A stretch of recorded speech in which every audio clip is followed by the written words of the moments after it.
Hello, કેમ છો? ફરી એક વખત આપણે કિડ્સ કન્સર્ન સિરીઝ કે જેમાં આપણે વાત કરીએ છીએ કે આપણા બાળકનું 100% પોટેન્શિયલ બહાર લાવવા માટે એનું સરસ ગ્રોથ અને ડેવલપમેન્ટ માટે આપણે શું કરવું જોઈએ, બાળકે શું કરવું જોઈએ નહીં, આપણે શું કરવું જોઈએ એના વિશેની ચર્ચા આપણે કરતા હોઈએ છીએ આ સિરીઝમાં. આજના આ સેશનમાં બાળકને હેપી કેવી રીતે રાખવું, એને પેઇનનું સાથે સાથે પેઇનનું રિયલાઇઝેશન પણ કેવી રીતે થવા દેવું, એની સાથે પેઇનમાંથી બહાર આવવા માટે તમે હંમેશા એની સાથે છો એવો એક વિશ્વાસ આપવો, સાથે તમારે એને જેવું બનાવવું છે એવું બનાવવા માટે તમારે કેવા બનવું જોઈએ એ, અને બીજું કે પેરેન્ટ બનતા પહેલાં તમારે જેમ કહેવાય ને કે મેરેજ રેડી ગર્લ, એવી રીતે પેરેન્ટિંગ રેડી પેરેન્ટ બનવું બહુ જ જરૂરી છે. આ બધા જ ટૉપિકની વાતો આજે આપણે કાઉન્સેલર અને સાયકોલોજિસ્ટ પૂર્વાંગી શુક્લા સાથે કરી છે. તો ચોક્કસથી આખો એપિસોડ તમે જોજો, જેમાં તમને આ તમારા પોતાના એઝ અ પેરેન્ટ જુદા જુદા જે ક્વેશ્ચન હશે તમારા બાળકને રિલેટેડ અને તમારા પેરેન્ટિંગને રિલેટેડ, આ બધા જ આન્સર તમને અહીંયા મળવાના છે. આઈ રિક્વેસ્ટ યુ કે એક વખત નહીં પણ રિવાઇન્ડ કરી અને 4 થી 5 વખત આખો એપિસોડ જોજો. ક્યાંક ને ક્યાંક તમે શું ભૂલ કરો છો એ પણ તમને મળશે, ક્યાંક ને ક્યાંક તમારા પેરેન્ટિંગને કેવી રીતે સ્ટ્રેન્થન અપ કરવું એનો જવાબ પણ તમને મળશે, અને ક્યાંક ને ક્યાંક તમારા બાળકને તમારે કેવું બનાવવું છે એના કરતાં કેવું બનાવવું જોઈએ એનો જવાબ પણ મળશે. કેમ છો? બસ મજામાં. આપ કેમ છો? All well. સો સૌથી પહેલાં I want to know and rather I want to let the people know કે યુઝ્યુઅલી આપણે એવી વાતો કરતા હોઈએ કે બધા બાળકો જુદા જુદા હોય છે. આનું બાળક આવું છે, આનું બાળક આવું છે, આનું બાળક આવું છે. પણ આઈ વન્ડર કે એવર વી થિંક અબાઉટ કે આ પેરેન્ટ્સ આવા છે, આ પેરેન્ટ્સ આવા છે, એ આપણે ક્યારેય વિચારતા નથી કે આપણું પેરેન્ટિંગ કેવું છે. That is very important in overall growth and development of our most precious unit of society, જેને કહેવાય બાળક. તો આઈ વોન્ટ ટુ નો કે ડિફરન્ટ તમારા સ્ટડી પ્રમાણે કે ડિફરન્ટ ટાઈપ ઓફ પેરેન્ટ્સ અને ડિફરન્ટ ટાઈપ ઓફ પેરેન્ટિંગ, એના વિશે તમે શું કહેવા માંગો છો? સો તમારો પ્રશ્ન બહુ જ સરસ છે. આપણે એવું કહીએ છીએ કે બાળકો ખરેખર અલગ અલગ છે, અને તમે જે કીધું કે પેરેન્ટિંગ શું અલગ અલગ હોય છે, તો યસ, પેરેન્ટિંગ 4 ટાઈપના છે. રાધર આઈ કેન સે, હું એવું કહીશ કે 7 ટાઈપના પેરેન્ટિંગ હોય છે. ઓકે. ઘણા બધા પેરેન્ટ્સને ખબર જ નથી હોતી કે ખરેખર શું પેરેન્ટિંગ કરી રહ્યા છે, અથવા ઘણા બધા પેરેન્ટ્સને એ જ નથી ખબર હોતી કે એમને પેરેન્ટ્સ બનવું હતું. સો બેસિકલી તમારા માધ્યમથી મારી પાસે એક બહુ જ સારો મેસેજ આપવાનું એક બહુ જ સારું પ્લેટફોર્મ છે. ફર્સ્ટ ઓફ ઓલ કે પેરેન્ટિંગ તમારે ક્યારે લેવું જોઈએ એ તમે પહેલાં શીખો, સમજો. માત્ર સોશિયલ પ્રેશર છે, ઉંમર થઈ ગઈ, લોકો સમાજમાં એવું કહે છે કે હવે છોકરા કરો, લગ્ન થઈ ગયા છે, તો એના માટે લગ્ન કર્યા છે તો તમારા છોકરા થવા જ જોઈએ એવા રીતના છોકરા ના હોવા જોઈએ, પહેલી વસ્તુ. બીજી વસ્તુ, તમારા મેરેજ લાઈફને ચલાવવા માટે તમે છોકરું લઈ આવો એ બી એક પોઈન્ટ ખોટો છે. બહુ બધા લોકો એવું કરે છે. હું ચાઇલ્ડ કાઉન્સેલિંગમાં 80% ઓફ ધ કેસીસમાં જ્યારે પેરેન્ટિંગ કાઉન્સેલિંગ તરફ જઉં છું ત્યારે લગભગ 90% લોકોએ માત્ર કિડ્સ એટલે કર્યા છે કારણ કે એમનું લગ્ન જીવન નથી ચાલતું. પરફેક્ટ, બહુ જ સાચી વાત છે. અને તમારું લગ્ન જીવન નથી ચાલતું તો એ જવાબદારી આવનાર વ્યક્તિ કેવી રીતના ફૂલફિલ કરશે એ આપણને ખબર નથી. અને એ શું એની જવાબદારી છે? એણે લગ્ન કર્યા છે? નથી કર્યા. પણ તમે એને એટલે લાવો છો કારણ કે તમે 2 જણા જોડે રહો. ઇવેન્ચ્યુઅલી તો તમે 2 જણા ક્યારે મનથી કે શરીરથી કે મગજથી જોડે હોતા જ નથી. ટ્યુન અપ છો જ નહીં. એટલે એવું પેરેન્ટિંગ તો ક્યારેય નહીં લો કે જ્યારે તમે રેડી જ નથી પેરેન્ટિંગ માટે. અનવોન્ટેડ પેરેન્ટિંગ, અનવોન્ટેડ ચાઇલ્ડ નહીં, અનવોન્ટેડ પેરેન્ટિંગ વાળી જે વસ્તુ છે ને એને આજના સમયના દરેક એજ્યુકેટેડ મા બાપે સમજવું જોઈએ, સમજવું પડે. અચ્છા, તમે અગર કોઈ સંજોગો વસાત અનવોન્ટેડ પેરેન્ટિંગ થઈ ગયું છે અથવા તમારે એવી સિચ્યુએશન આવી ગઈ છે, તો આવનાર બાળકને અબેન્ડન ફિલિંગ કરાવવું અથવા આવનાર બાળકને એવી રીતના મોટું કરવું કે તું તારી રીતના જોઈ લે, તો એ બી ખોટું છે. એવા પણ પેરેન્ટ્સ હોય છે જેમને પોતાને નથી ખબર હતી કે અમે અવેરનેસ જ નથી. અવેરનેસ જ નથી. Right. એનું કારણ છે કારણ કે there is a one call parenting called authoritative. Authoritative-માં એવું હોય કે પેરેન્ટ એને બધી વસ્તુઓ એના ઉપર છોડી દે, મતલબ એના રૂલ્સ રેગ્યુલેશન્સ બધું જ એના ઉપર આપે, પણ બાળકને બોલવાની કોઈ ફ્રીડમ નથી, સ્પેસ નથી, એને સમજવા માટે કોઈ રૂમ નથી. એમના એક્સપેક્ટેશન્સ, એમની ઈચ્છાઓ, એમના બાળકને જોઈને કોઈ એવું કે વાહ તમારું તો પેરેન્ટિંગ સરસ છે, એટલે બાળકને તમે પપેટ બનાવીને મૂકો છો. આ એક ટાઈપનું પેરેન્ટિંગ. બીજું ટાઈપનું પેરેન્ટિંગ છે ફ્રી પેરેન્ટિંગ, જેમાં પેરેન્ટ્સને એવું કહી શકાય કે એકદમ ફ્રી છે. હું ફ્રેન્ડ છું મારા ડોટર કે સનની. હવે આ ટ્રેન્ડ બહુ જ ચાલ્યો છે કે ડોટર અને સન થોડાક મોટા થાય એટલે મા બાપ એવું સમજે કે હું તો એનો ફ્રેન્ડ છું અથવા હું એની ફ્રેન્ડ છું. પણ તમે પહેલા પૂરા મમ્મી પપ્પા તો બની જાઓ. યસ, પહેલા પૂરા મમ્મી પપ્પા નથી બની શકતા, તમે ફ્રેન્ડ કેવી રીતના બનશો? કારણ કે ફ્રેન્ડ બનવા માટે તમારે નોન જજમેન્ટલ થવું પડે. જે તમે ભૂલી જજો કે પેરેન્ટિંગ મળ્યા પછી તમે નોન જજમેન્ટલ પેરેન્ટ્સ બની શકો છો, પહેલી વસ્તુ. બીજી વસ્તુ, પેરેન્ટ્સ બન્યા પછી, હું તો પેરેન્ટ નથી એટલે મને નથી ખબર, કારણ કે મારે એક્સપિરિયન્સ કરવોય નથી, પણ જે જનરલી મેં પેરેન્ટ્સમાં જોયું છે, પેરેન્ટ્સ બને છે કે તરત જ એમનામાં ઇનસિક્યોરિટીઝ આવવા માંડે છે. પહેલી વસ્તુ, મારા છોકરાઓને સક્સેસફુલ થવું જોઈએ, મારા છોકરાની જિંદગી સરસ જવી જોઈએ, મારો છોકરો બહુ સરસ ભણવું જોઈએ, આમ થવું જોઈએ, તેમ. અરે હજુ તમે એ બાળક આવ્યું છે, એ બાળક મોટું થઈ રહ્યું છે, એનું ટીનેજ કેવું આવશે, એનું એડલ્ટહુડ કેવું આવશે, એનું ચાઇલ્ડહુડ કેવું આવશે, એ તો તમે જોતા જ નથી.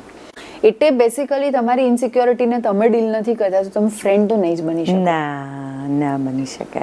તો આ એક માત્ર વાત જ થઈ ગઈ કે જેની અંદર તમે, અને એક જ વસ્તુ કહેવા માંગો છો કે અમે એના ફ્રેન્ડ છે, અમે એને સમજવાની કોશિશ કરીએ છીએ, પણ તમે સમજી નથી શકતા.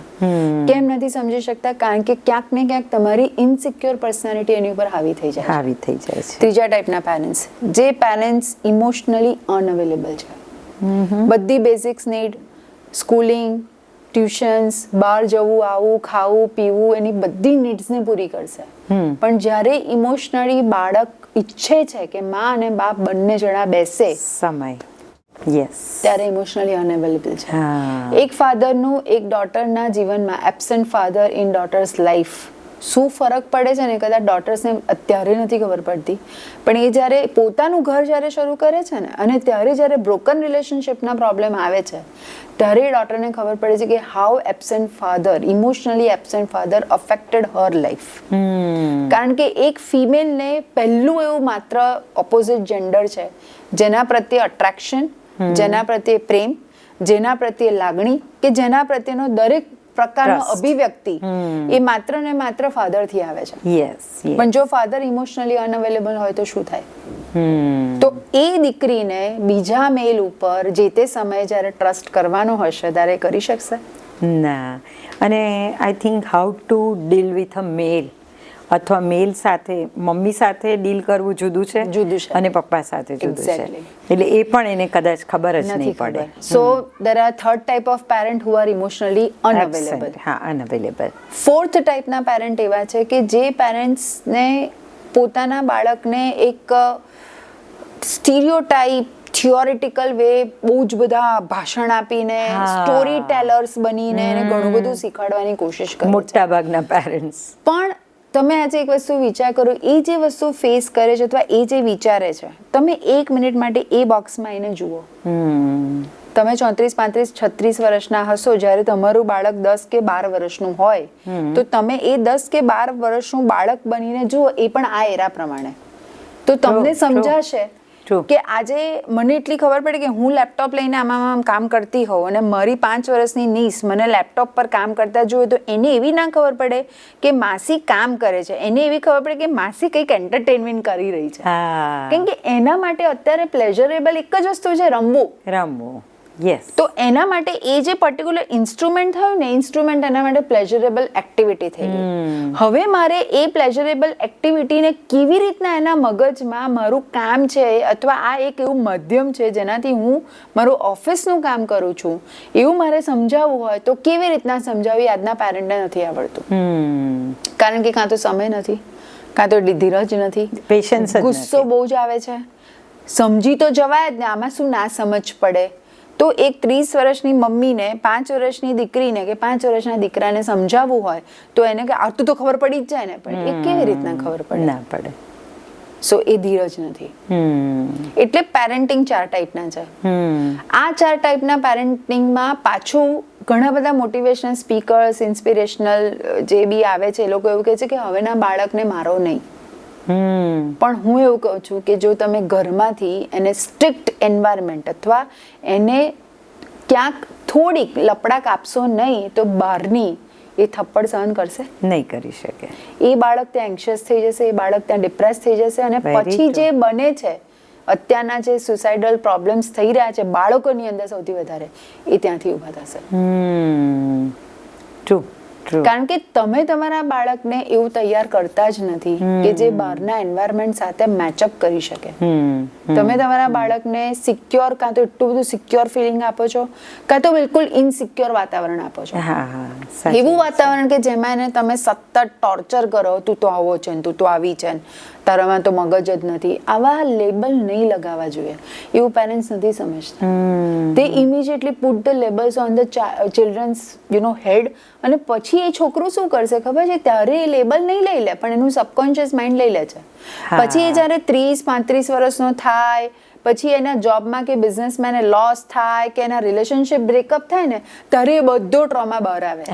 અને એ જ્યારે ટ્રોમા બહાર આવે ને ત્યારે એની એક પોતાની સેલ્ફ ફુલફિલિંગ પ્રોફેસી જેને કહેવાય, પ્રીકન્સીવ નોશન કે હું આવો છું, હું આવી છું, એવું એનું બહાર આવી જાય. રજિસ્ટર્ડ છે, કારણ કે એ માઇન્ડમાં રજિસ્ટર્ડ થઈ ગયું છે. True. So this kind of a parenting is a very harmful. તો ફ્રેન્ડ્સ નથી બનતા તમે પહેલી વસ્તુ. તમે પેરેન્ટ જ બનો માત્ર. બરોબર છે. કારણ કે એ લોકોને ફ્રેન્ડ્સ મળી જશે. પેરેન્ટ તો એક જ હોય. એટલે પેરેન્ટ જ બનો, ડોન્ટ બીકમ ફ્રેન્ડ્સ. અને જો ફ્રેન્ડ્સ બનવું હોય તો નોન જજમેન્ટલ માઇન્ડને બાજુમાં મૂકવું પડે. જે નથી મૂકી શકતા. ઇનસિક્યોરિટીને બાજુમાં મૂકવી પડે, એ નથી મૂકી શકતા. યસ. એકચ્યુઅલી એવું કહેવાય છે ને કે માં હોય ને એ બાળકના દોષને ઢાંકે પણ મિત્ર હોય ને એને તો એનો દોષ દેખાય જ નહીં. એટલે that is known judgemental. Very true. કે એ થવું બહુ જ અઘરું છે. કારણ કે યુઝ્યુઅલી સોસાયટીમાં બધા જ પેરેન્ટ્સ જજમેન્ટલ એટલે એવું કહેવાય કે એમ કે દરેક ફેમિલીમાં એક શર્માજી કા બચ્ચા તો હોતા ही होता है એમ કે દેખા શર્માજી કા બચ્ચા है ना वो ये करता है ये करता है. એટલે જજમેન્ટલ કે ભાઈ તમે કમ્પેરિઝન અને જજમેન્ટ બસ આ જ કર્યા કરો છો ને એનાથી તમે ક્યારેય તમારા બાળકથી તમને સંતોષ જ નથી થતો. કે ઓલવેઝ તમને એવું લાગે કે 98 આવ્યા ને તો કે 99 ના આવ્યા બેટા, સેકન્ડ રેન્ક આવી તો કે ફર્સ્ટ રેન્ક ના આવ્યું. સ્કૂલિંગ સિસ્ટમને તો હું કદાચ હવે વખોડવાનો કોઈ પ્રશ્ન નથી આવતો, પણ આટલા બધા જે વિષયો ભણાવે છે અથવા ભણી રહ્યા છે જે છોકરાઓ એટલા માટે જ ભણતા હોય છે. એ હું છોકરાઓને બી કહીશ કે તમે એવું ના માનો કે આટલા બધા વિષયો ભણવા નક્કામાં છે. આજે તમારી ક્રિએટિવ ઇન્ટેલિજન્સ અમે એક ટેસ્ટ કરતા હોય, એમાં 3 ટેસ્ટ થતા હોય, એમાં creative intelligence is one of the intelligence test. એ ટેસ્ટ તમારો ત્યારે જ તમે સક્સેસફુલ કરી શકો જ્યારે તમને એક્સપોઝર હોય મલ્ટિપલ સબ્જેક્ટ્સનો. એટલે તમે જો એવું કહેતા હોય મને કે આપણે સોશિયલ સ્ટડીઝ ભણીએ છીએ અથવા આપણે હિસ્ટ્રી ભણીએ છીએ તો એનું આપણને શું કામ? અગ્રી, કોઈ જ કામ નથી.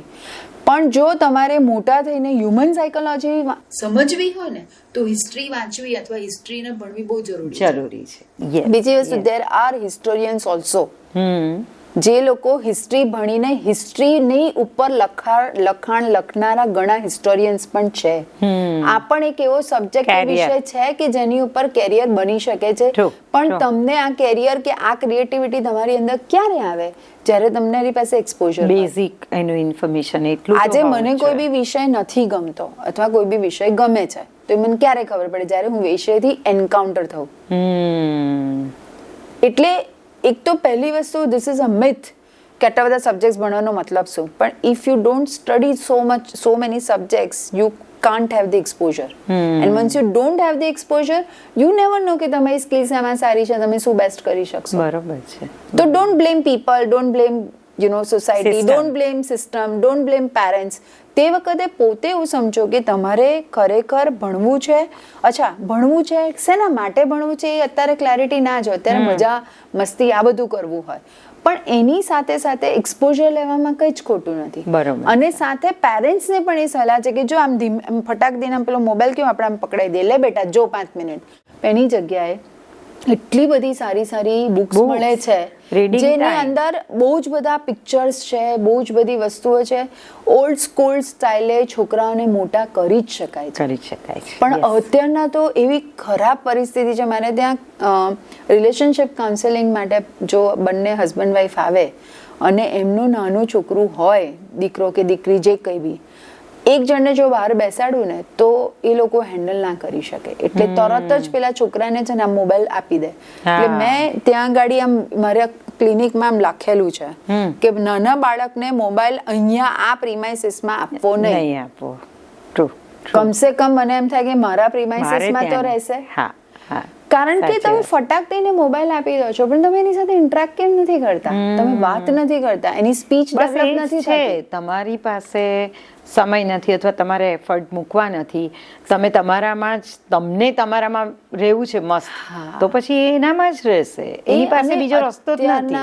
પેરેન્ટ્સની પાસે વિષય નથી વાત કરવાનો. ઘણા બધા વિષય એટલા બધા એવા સરસ છે ને કે એક બાળકને તમે એ વિષયની અંદર ઇન્વોલ્વ કરી શકો છો. Very true, very true. એક કાગડાની સાથે રહીને, એક એવો હાઇપોથેટિકલ કાગડો જેને બોલાવીને આપણે એને શીખવાડવાની દરેક વસ્તુ કરી શકીએ છે.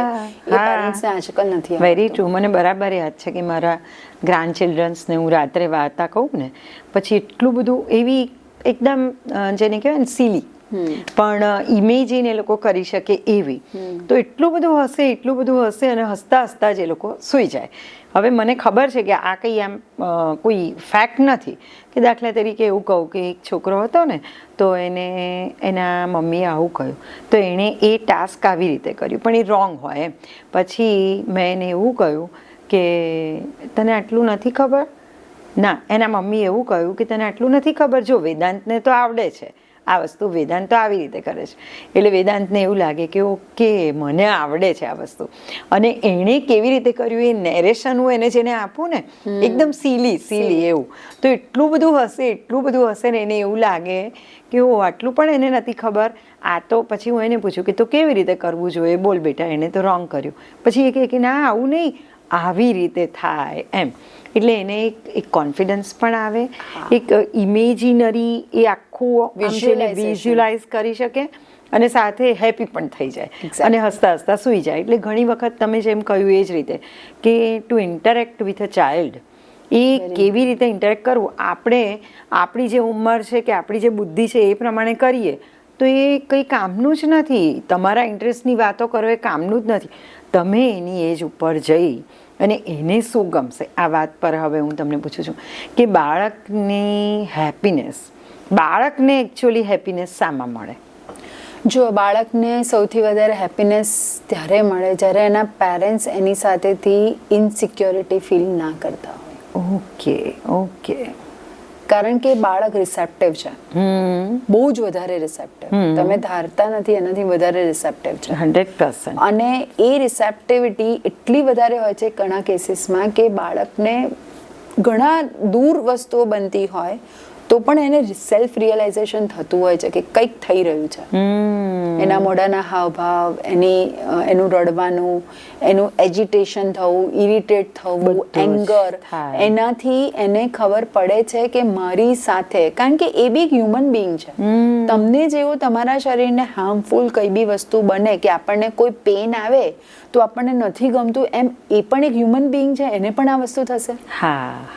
તો પહેલી વસ્તુ તો એને સિક્યોર ફિલિંગ આવવું જોઈએ. જો એને સિક્યોરિટીની ફિલિંગ આવશે ને તો એ હેપી અડધું થઈ જશે. રાઈટ. હવે બાકીનું અડધું હેપીનેસ ક્યાંથી લાવવાનું? તો એને તમે આજે અત્યારની ટેકનોલોજી છે ને એની સાથે ના મેચઅપ કરો. ઇનફેક્ટ એને નેચર તરફ લઈ જાઓ.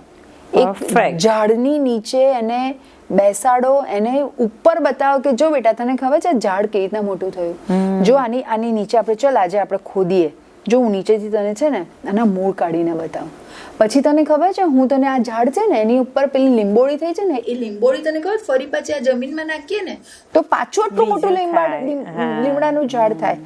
This kind of a conversations જેમાં તમે બાળકને નેચર સાથે કનેક્ટ કરી દો છો તો બાળકને તરત જ ખુશી થશે.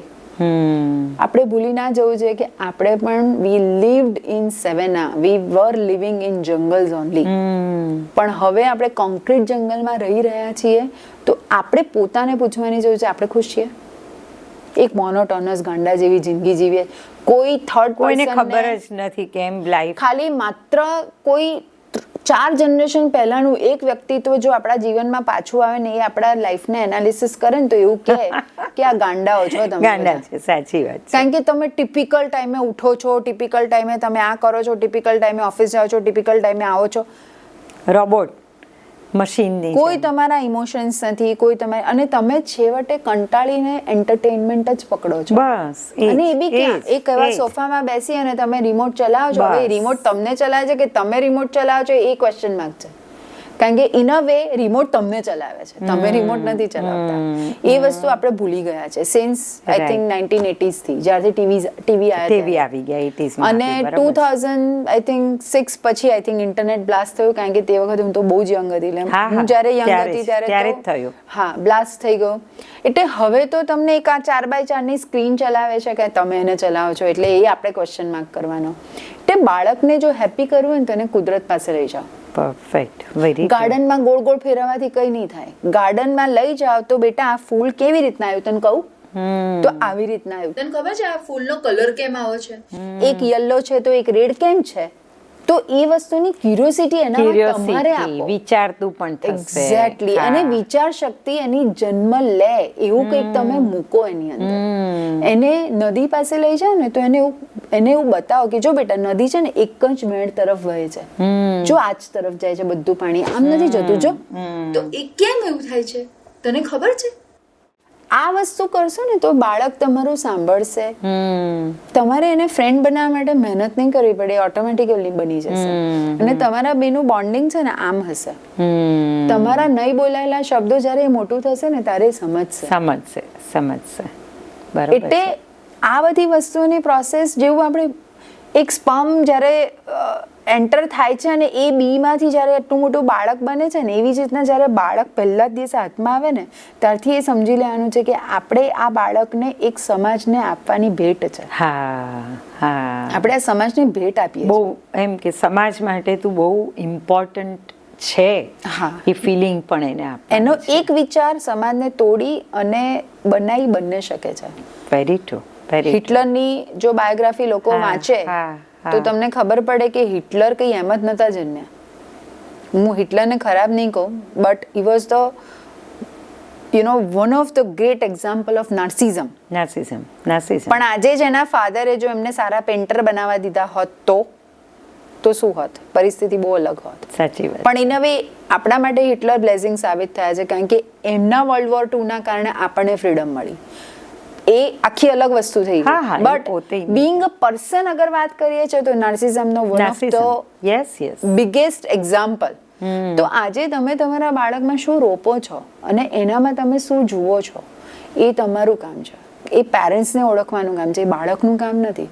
અત્યારના પેરેન્ટ્સમાં એવું છે, એને ખબર પડવી જોઈએ ને, પણ એને કેવી રીતના ખબર પડે?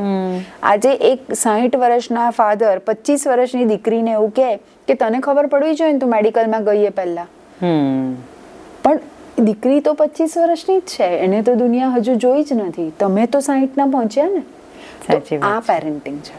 તમે છોકરાને ક્વેશ્ચન માર્ક ના કરો, તમે પોતાને ક્વેશ્ચન માર્ક કરો કે મેં મારામાં શું ખોડ ખાપણ રાખી તો મારી દીકરી કે મારા દીકરાને હું રાઈટ જગ્યા ઉપર ના લઈ ગઈ. હા, ઘણી વખત હું કોઈક છોકરો છોકરી કંઈ પણ કરતું હોય ને, પછી હું આમ ગુસ્સો આવે અથવા કંઈ કહેવા જાઉં ને, પછી એકદમ શાંતિથી હસતા હસતા કહું, બેટા વાંક તારો નથી. એટલે હું એને કંઈ પણ કર્યું હોય ને, અથવા કંઈ ના આવડતું હોય અથવા મિસબિહેવ કર્યું, કંઈ પણ, તો હું એવું કહું કે આમ પહેલાં ગુસ્સો આવે આવું જ કે આટલી ખબર નથી પડતી, પછી એવું કહું ના બેટા તારો વાંક નથી, તારા પેરેન્ટ્સનો જ વાંક છે.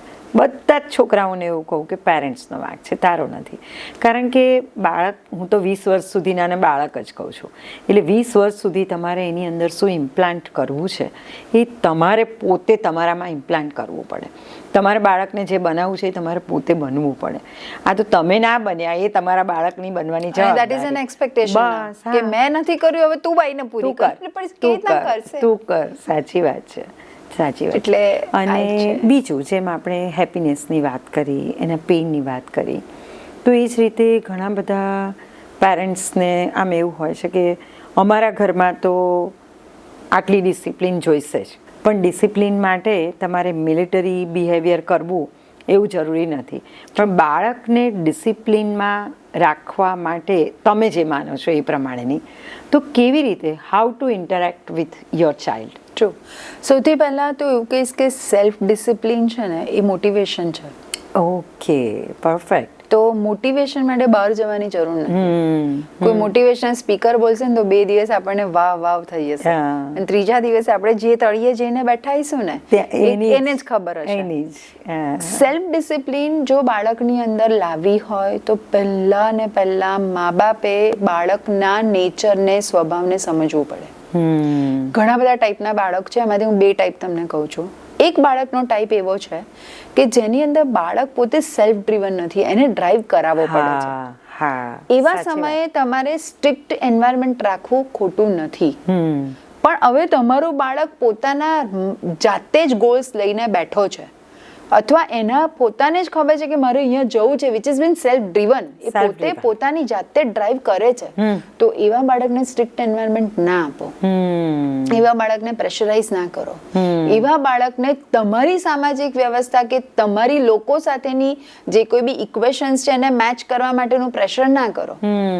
કારણ કે એવું બાળક જે સેલ્ફ ડ્રીવન છે ને એનું સેલ્ફ કોન્ફિડન્સ ગુમાવી બેસશે.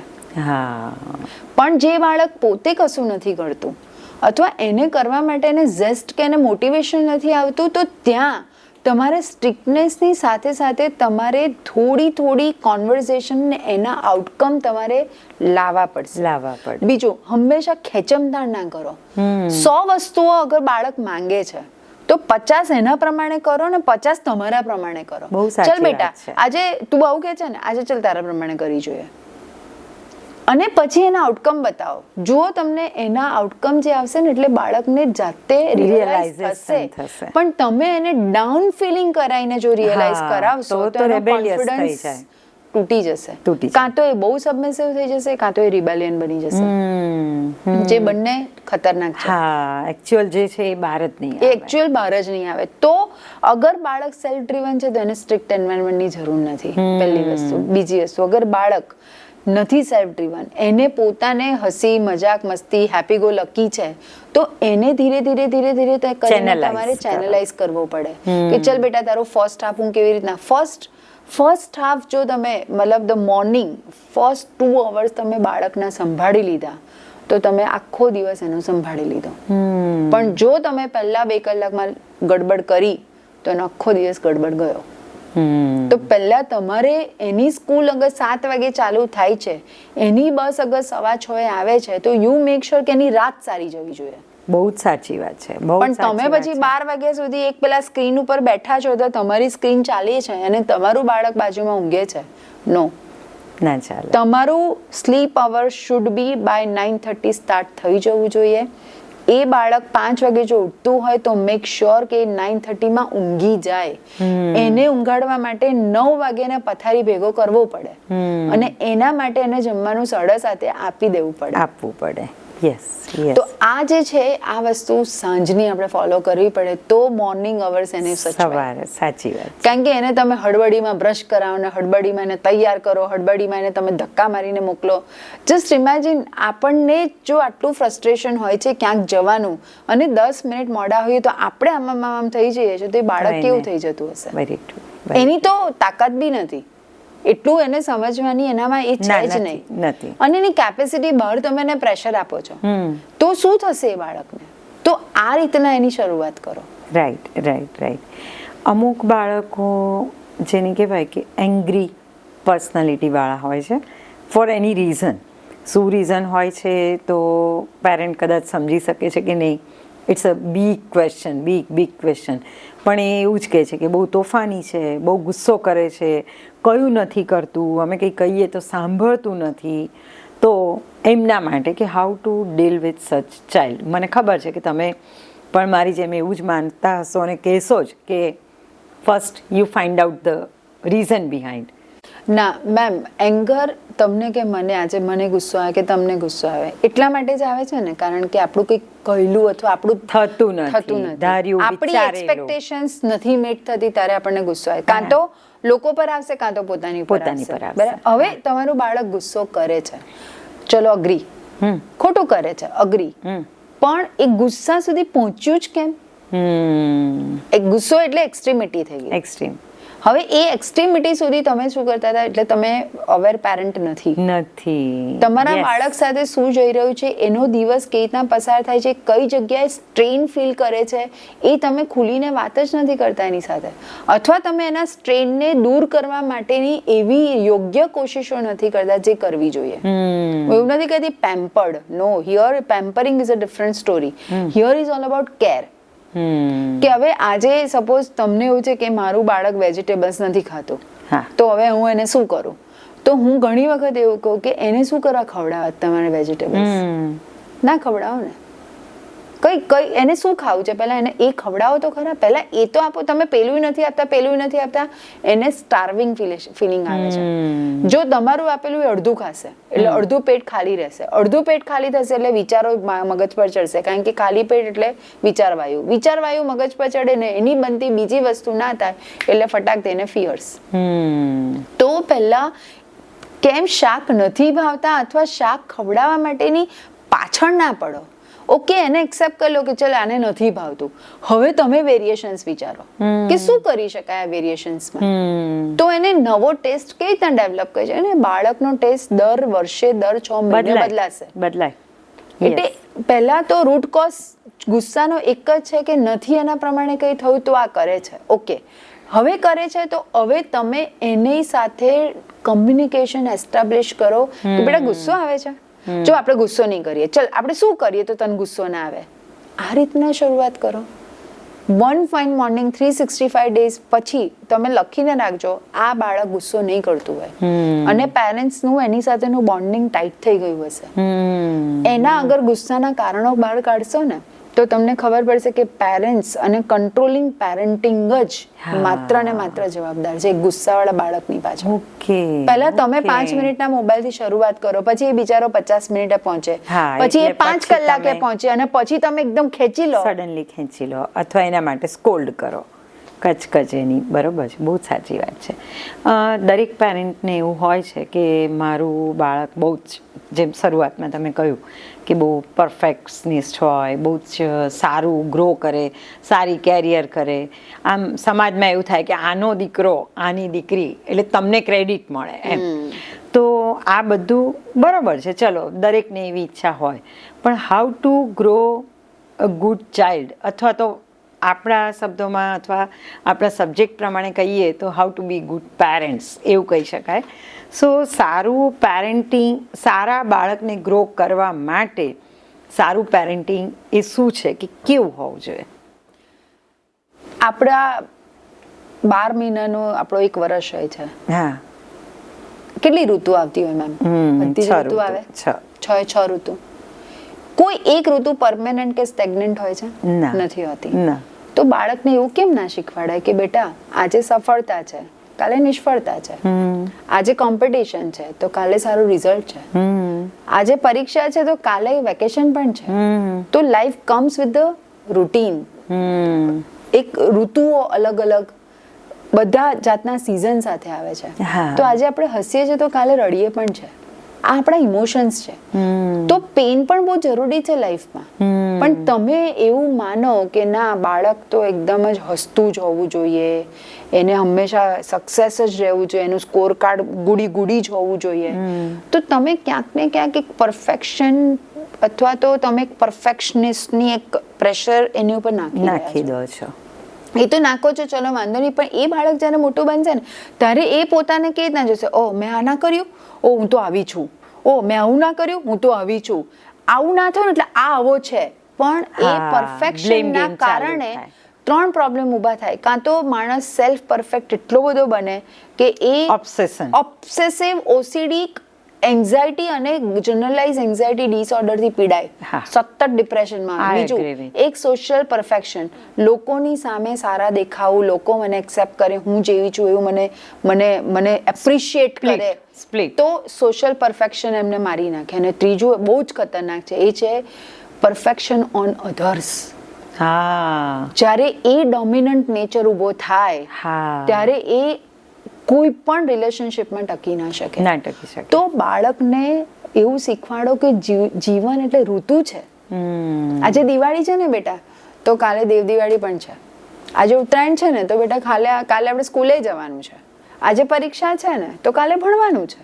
તો એવી ઋતુ વાઇઝ કેમ આપણે એને જીવનને ના કહી શકીએ? આપણે કેમ ઋતુઓમાં માત્ર સફળતા, માત્ર હસી, માત્ર ગુડી, માત્ર બધી જ લક્ઝુરિયસ અને મટીરિયલ લાઈફ જ માત્ર સક્સેસ છે એવું કેમ આપીએ છીએ?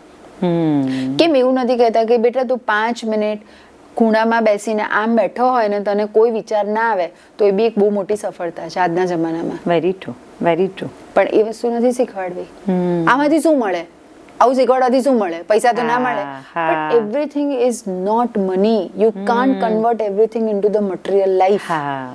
એ વસ્તુ આજના પેરેન્ટે ખરેખર સમજવી પડશે. મેમ આ વસ્તુ અત્યારે હું પોતે રિસર્ચ કરું છું ઇન્ડિયન સાયકોલોજી પ્રમાણે, અને જ્યારે આ રિસર્ચ કરતાં મને એક વસ્તુ ઘણા સમયથી દેખાય છે કે પેરેન્ટ્સની એક્સપેક્ટેશન્સ, એમની ઇન્સિક્યોરિટી બાળક પર એક હદથી વધારે પ્રેશર ઊભું કરે છે.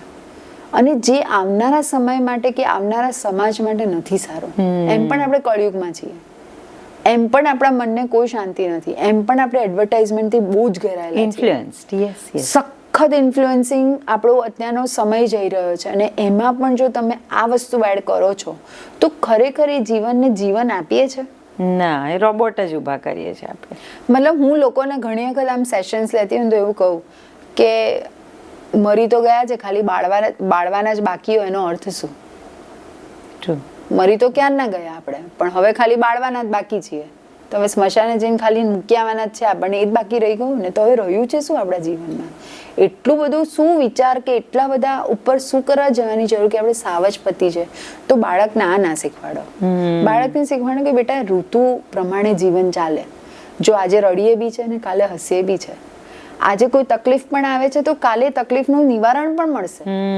પણ તકલીફ છે તો આપણું જીવન છે એ બી એક વસ્તુ તમે શીખવાડવી જોઈએ. પણ તમે એવું નથી શીખવાડતા. તમે શું શીખવાડો છો? Goody faces, no problems in life, no challenges in life, હંમેશા લાઈફ ઉપર જ ચડતી હોય. Sorry, that's wrong parenting.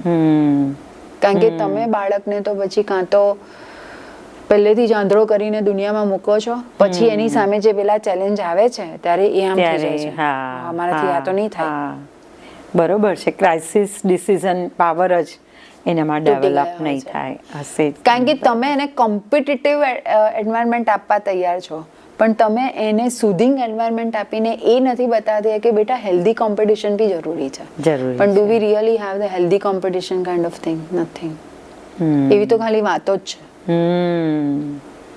તમે 10મા ધોરણના બાળકને ફોર્સ કરશો કે બેટા બહુ બધા પર્સન્ટેજ લાવવાના, અગ્રી, બહુ જ ઇમ્પોર્ટન્ટ યર છે, પણ ખરેખર એ બાળકને એ બી કહો કે બેટા 10મા ધોરણમાં હું તને પ્રેશર એટલે કહું છું કે આ એક આપણું ટ્વિસ્ટિંગ વાળું Twist છે. પણ 10મામાં તું જે મહેનત કરીશ ને એ તો ને 20 વર્ષ પછી કોઈ પૂછવાય નહીં આવે કે તે 10મામાં શું કર્યું હા હતું. હા એને આ બી એને એ- 20 વર્ષે જાતે આવો વિચાર આવે એના કરતા પહેલેથી એને તૈયાર કરો. કારણ કે there is nothing, all for nothing વાળો જો વિચાર છોકરાઓને આવવા મળશે ને તો એમને દુનિયામાંથી પોતાના જીવનમાંથી રસ જતો રસ રહેશે. જ જતો રહેશે. એટલે આ વસ્તુ બંને સાઈડ, સિક્કાની બંને સાઈડ છે એ બતાવવાની દરેક મા બાપને જરૂર છે. વેરી ટ્રુ, વેરી ટ્રુ, બહુ જ સાચી વાત છે. સો બહુ જ સરસ કન્વર્ઝેશન હતું અને ઈચ એન્ડ એવરી ટીપ બધા પેરેન્ટ્સ માટે કામ લાગે એવી છે.